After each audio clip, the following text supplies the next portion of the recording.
Have you ever wondered, what if our existence today is nothing short of a miracle? Thousands of years ago, there was a time when humanity stood at the edge of extinction. There were no cities, no buildings, no languages, no science, just a world ready to wipe out everything in its path. The earth was covered in ice, temperatures dropped so low that survival seemed impossible. Volcanoes erupted, smoke darkened the skies, water sources dried up, and finding food became a life or death struggle. Only a few thousand humans remained on Earth. They had no weapons, no shelter, only caves, and a fragile hope that maybe, just maybe, the sun would rise again.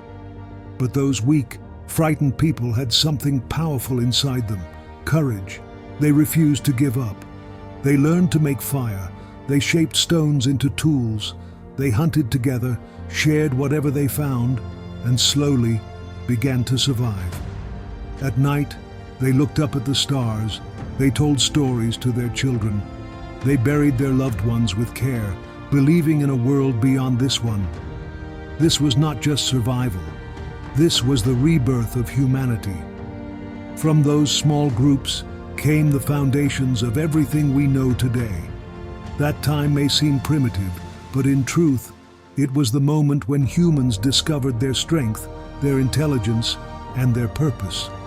Today, as we live in tall buildings and use powerful technology, we must remember, we are the descendants of people who fought against ice, fire, famine, and fear. They didn't speak our languages, they didn't build our cities, but their will to live echoes inside us all. So next time you look up at the sky, remember this. Somewhere, thousands of years ago, someone was looking up too, and wondering the same things we still wonder today.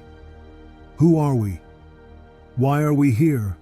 And how do we survive together?